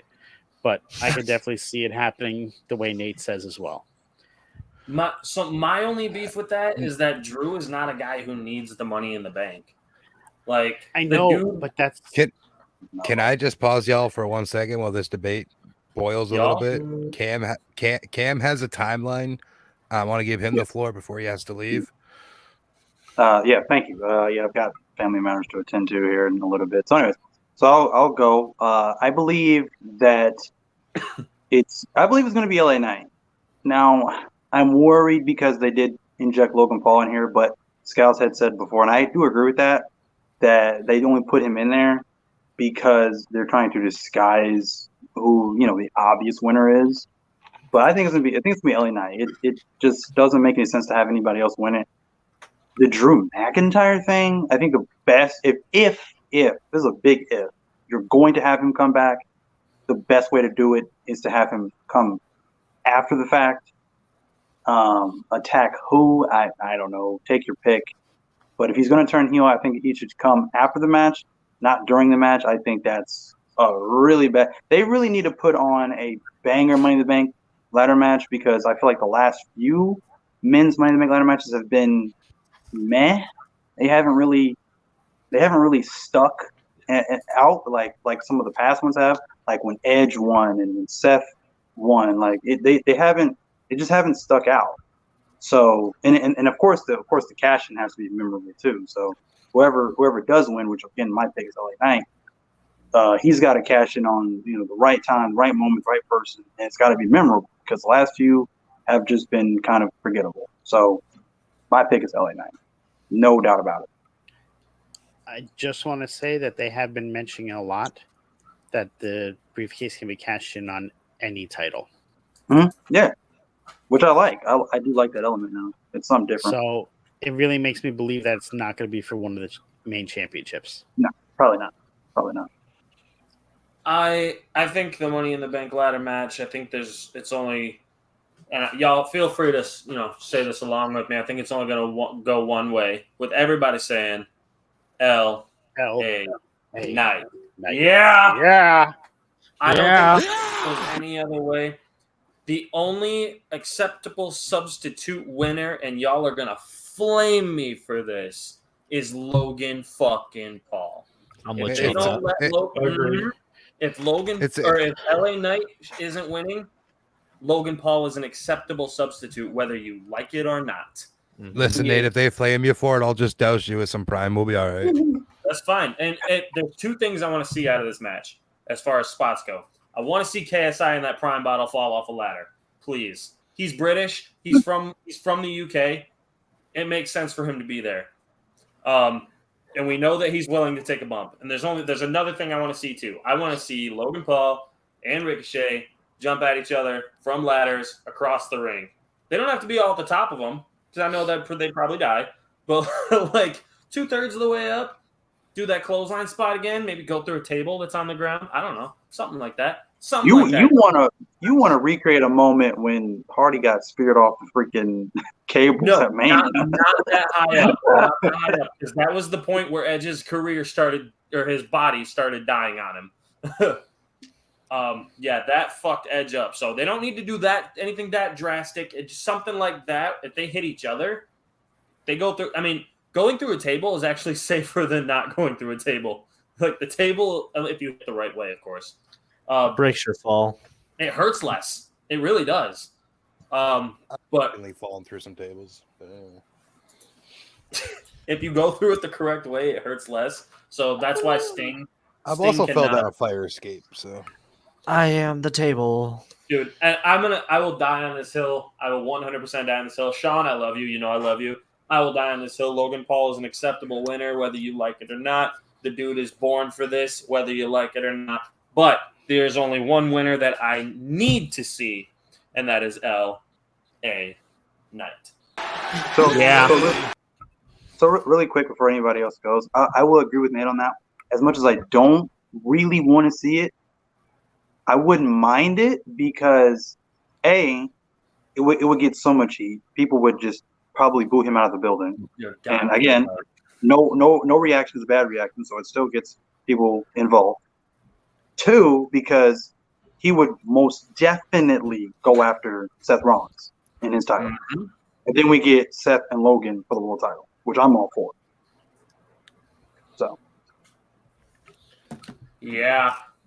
Yeah. Al, What? one of you guys want to give your takes on this? I mean, they've pretty much primed LA Knight to win. Yeah, primed. The problem with Logan Paul winning is that we know that if he cashes in, like whoever he cashes in on, he's going to lose because they're not going to put a title belt on him. At least they shouldn't. I mean, It's Triple H. WWE has done stupider things, but I don't know. I just don't think that they can afford right now to pay him to be around enough to be the Money in the Bank holder. Fair. They could 100% put a mid-card belt on him. I'd be okay with that. The U.S. title? Sure. I have a theory about Oh. this. What I did there. This is where LA Knight wins it. I think it's an easy pick. He's at the top. You know, it seems like he's getting pushed to the moon. Give him that and let him cash in on Gunther because Gunther's real close to beating Honky Tonk's record. He could come in at the end of a match when Gunther barely beats somebody, cash in, heist of the century kind of stuff on the IC title, take the belt away from the longest reigning IC champion, protects Gunther so he doesn't look weak, and then you immediately move Gunther into the world title picture. Absolutely. Oh, let's go, Will. I like that. So Yeah, you're and he saying can also do the Gunther? thing where sorry. You're saying Gunther gets the longest title reign? Yes. Yeah. He's not too Okay. far from it. It's only 4. Because the way you said it was that it made it seem like it was before he broke it. No, he will break the record and then he'll lose the belt, and it'll be the way they keep him protected. You know, Honestly, you could pull a Seth Rollins and cash in the middle of a match and pin the other guy. That Yeah. way, Gunther doesn't even have to get pinned. and I'm with you on the whole LA Knight winning the whole damn thing. I'm with you on it, and I've my same idea on the cash in is actually the same idea as Will's. I think we've had this conversation before, Will. But my thing is depends on how they're gonna end it. You're gonna have Drew McIntyre show back up, yes. And I think it's gonna happen after the match, and he's gonna be this Scottish psychopath that we've seen before on the indies.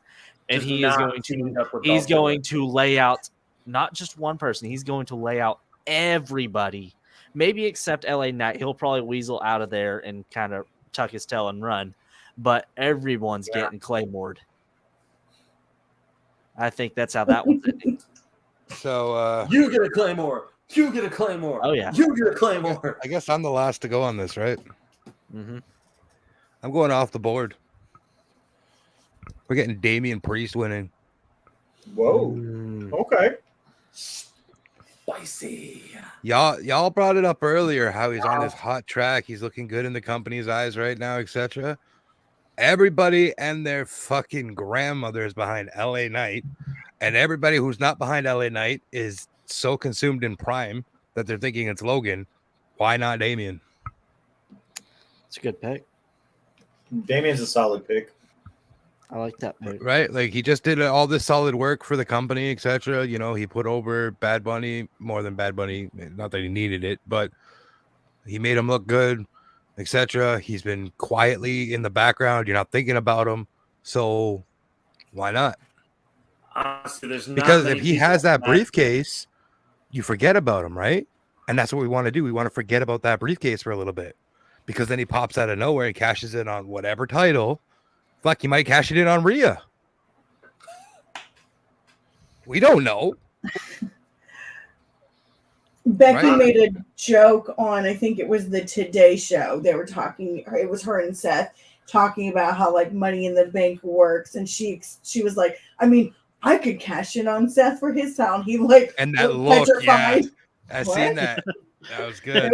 was beautiful. It was beautiful. Yeah, pin your husband, end up with another baby, and being out for another year. Come on, Becky.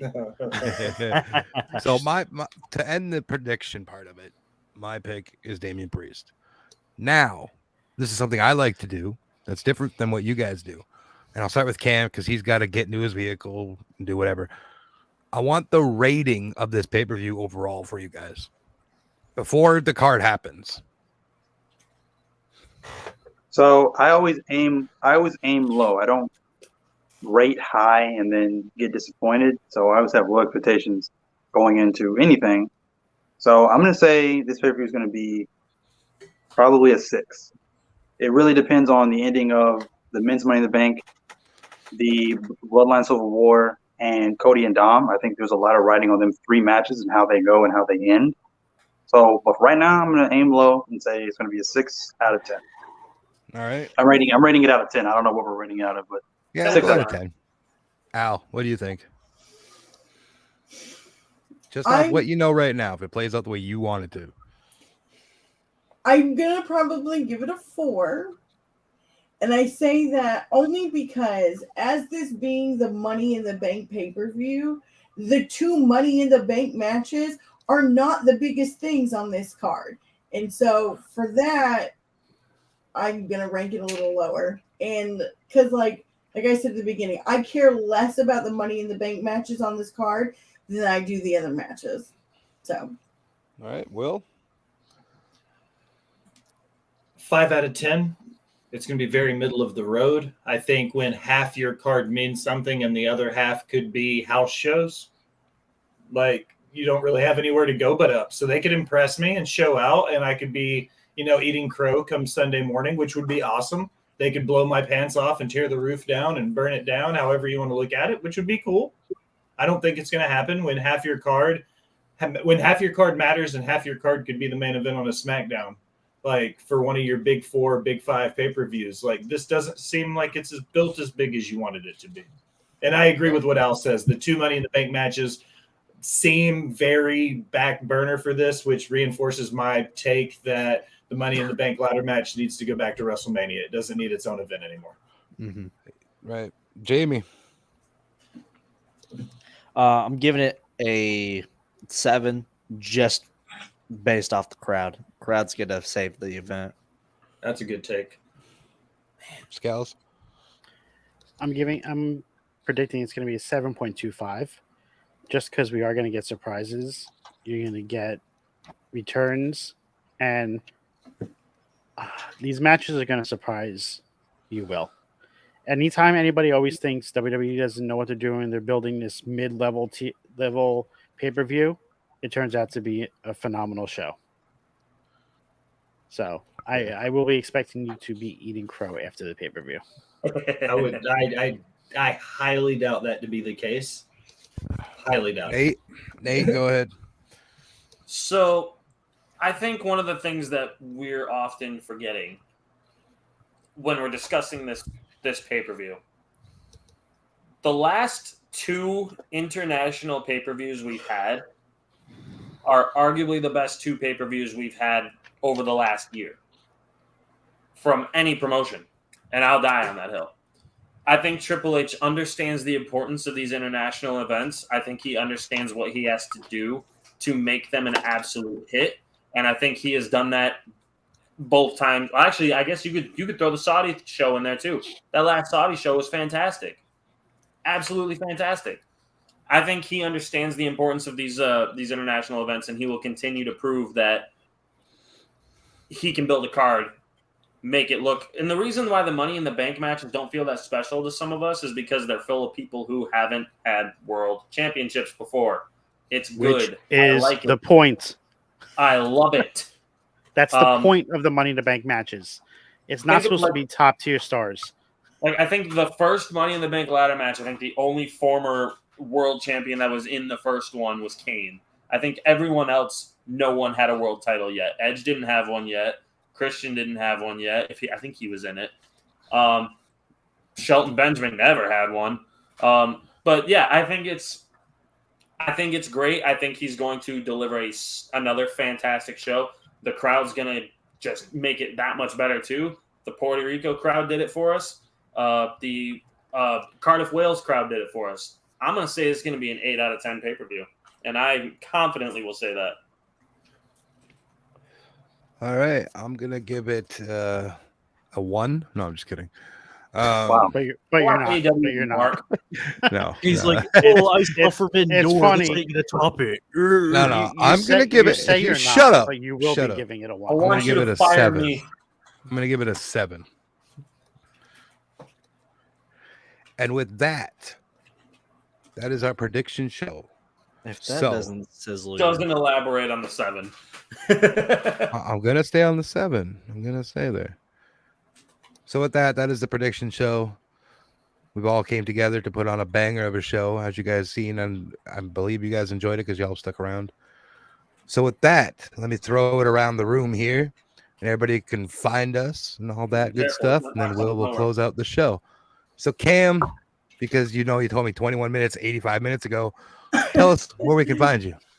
You can find me on TikTok at Cam's Wrestling Corner. You can find me on my other TikTok page at Call Me Cam G. I see Nate getting ready. And if that doesn't sizzle your bacon, you can find me on Instagram at 317 Bacon Eggs and Cam. And he's got the eggs. Let's go. Thank you very much. Free.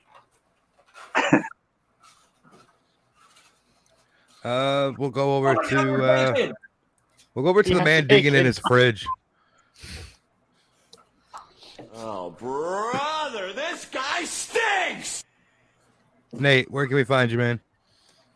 God, I'm everywhere. I'm Jesus. No. You can find me on TikTok at Nate McNamara WB or at the Wrestle Bros or at Off the Top Media.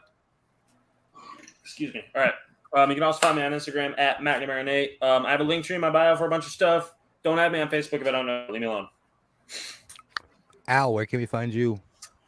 You can find me on Twitter, Instagram, and TikTokies at JustAGirl918. It's where I do all my things and stuff. So Please tell me that's Hey. from the song. it is. Ah. It has been my screen name since the 6th grade. That song is such a banger. I don't care what anybody says. Jamie, where can we find you, sir? Talking about me. Anyways, you can find me at your local wrestling event in my area. You can also find me at any concert hall or venue, or maybe your mother's house. If not, you can find me on TikTok, Twitter, Instagram. That's probably it at Jamie Rose X. Also on the Xbox or whatever you guys play. Anyways, also Mondays, Fridays on Off the Top Media. Some other times on Rivet City Radio with Botch Chair Shots, all that good stuff. And with that being said, keep on rocking in the free world. And if you have any other opinions, It doesn't matter what you think! Clever. Scowls, where can we find you, my good sir? You can find me on Twitter and TikTok at Scouts24, and then Off the Top Media, pretty much everywhere else. Twitter, TikTok, YouTube, Twitch, Kick, Brazzers. you name it, we're there. This is new for me because I'm not closing out the show. I'm giving that pleasure to Will. But if y'all don't know where to find me by now, give your damn heads a shake because I'm tired of saying it. Go fuck yourself. Don't add me on any social medias that I don't want you on. And if you don't like my opinions, cool. Because I don't even give a fuck what my in-laws think about me. So go fuck yourself. Will. Well, you can find my link tree at the Will Gray.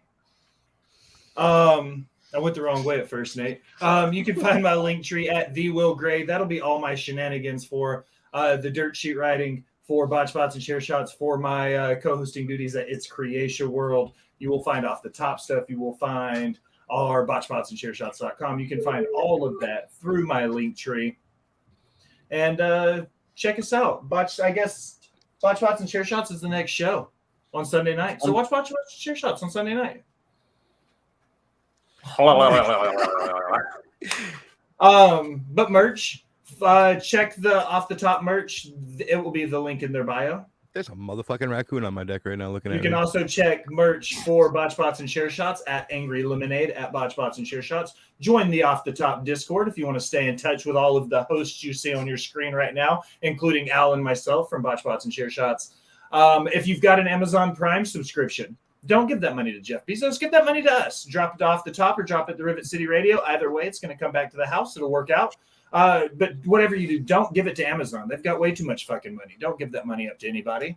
But if you're feeling really generous and you want to be one of those VIP people, head over to patreon.com and you can donate to the Rivet City Radio Podcast Network. If you join right now, you can join the Ringside Crew. Things you get for that, you can get the Hill Support Group with Max and Colby, Al's Comic. You can get exclusive writing with me. You get early access and ad-free episodes, and you're going to get some Patreon exclusive content like the Raw Rewind.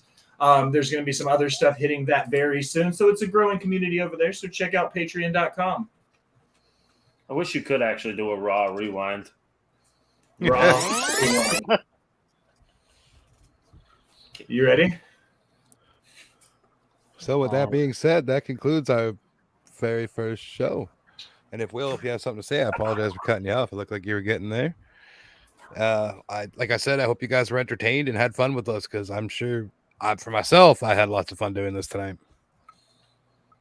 But now as we close another episode of Rivet City Radio, I want to take a minute. Thank you for listening. Remind you to go wherever you do anything on the internet, like, follow, subscribe, unsubscribe, then subscribe again. Leave a comment telling me how great I am or how beautiful Nate's hair is. Either way, it helps the algorithm. It helps find new listeners. If you're feeling really generous, be one of the VIP people, head over to patreon.com and donate to the Rivet City Radio Podcast Network. You get some fantastic swag. We get some fantastic guests. It's a win-win for our boy Cam, Scal, Shadow, Nate, Jamie, and the boss bitch, Miss Al. I am the Will Gray. Thanks for listening. Hell yeah!